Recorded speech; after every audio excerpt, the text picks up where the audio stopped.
Hey,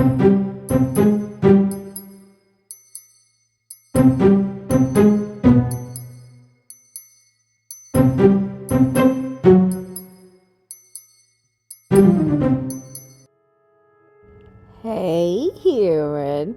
Today I am beyond excited to share with you my take on the ultimate Egusi soup recipe.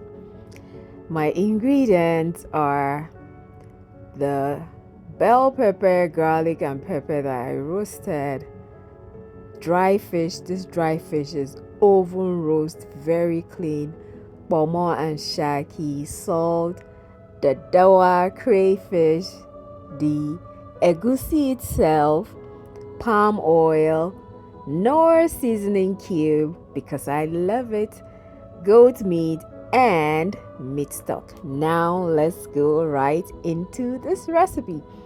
So I started by boiling my goat meat. Now I cooked my pomo and my shaki separately, and to my goat meat, I brought in peppers and garlic. Of course, I added salt to taste and I threw in my Knorr seasoning cubes. Now, what sets this apart and makes it truly the best? Well, I've added my twist by starting off with the hearty base. But before then, I fried the melon. Yes. This is why mine is delicious. So you want to fry that or toast. Let's say toast. You toast that briefly until you get this color. Blend it and we are ready to make the most delicious egusi soup. And guess what, guys? My dear humans, I have never made this recipe before. Now in my pan, I'll bring in oil. So you basically want to give your own twist by blending your roasted stew base. So in here I have bell peppers, garlic, pepper. Shall I repeat that? No tomatoes, just bell peppers, garlic, and pepper. So you fry that not for too long, let's say maybe 5 minutes, because you have already grilled it. Yes, you've roasted it, so you do not need it to fry for too long. This is a hearty base. I call it stew base. So you fry that to perfection. While that is going, you bring your toasted egusi, toasted and blended egusi into a mix of water. Mix it properly so this is firm. It's not runny. Then you begin to drop it in molds into your stew base. Am I making sense?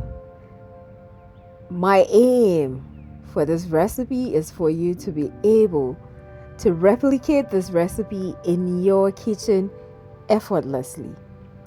So if you have questions, just leave your questions in the comment section and I'll attend to them. To my goat meat, I bring in my meat stock and I brought in additional meat, which is basically pomo and shaki. Then I brought my dry fish, home oven grilled dry fish. So this was done by a vet doctor who is my friend, Dr. Femi. He does this. Oh my God. The fish is neat, very clean. But of course, you have to get rid of the bones, add more stock or water, allow that to boil for say another 5 minutes. Then you bring in your egusi and stew base. We blended it seamlessly. Now we have our variety of protein, creating a symphony of flavors. But guess what? What truly elevates this recipe is my secret ingredient. Can you guess what that is?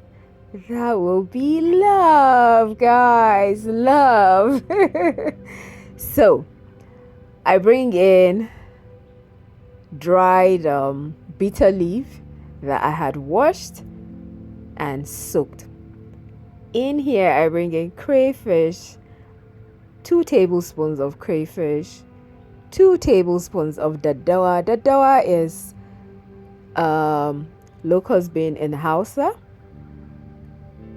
It is also known as Iru, Iru Opehi, but the northern one is actually different. Now, why did I add my daddawa and crayfish at the end? My meat already had a lot going, and I wanted these flavors to remain fresh. I don't know if you understand what that means, but I am a proud owner of a backyard garden, and it was just so easy to go there, get spinach to add to my soup. So I blanched it a bit with hot water, chopped it, and I added it. If I had kale in my garden, trust me, I will be adding that. We ain't doing things as usual anymore. No.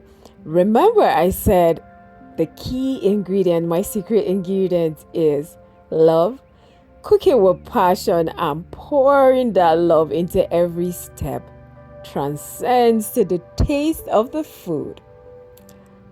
I am so happy that I unveiled this cherished recipe. I can't help but share the joy it brings me. So, thank you so much for joining this culinary journey, and I hope we were able to cook up some happiness together. Like this video, leave me a comment or two, share the video, the more the merrier. I paired mine with tuwon shinkafa. I have a very quick and easy recipe that I will be sharing in my next video. Well, my dear humans, that is all I have for you today. I hope I'm gonna see you in my next video.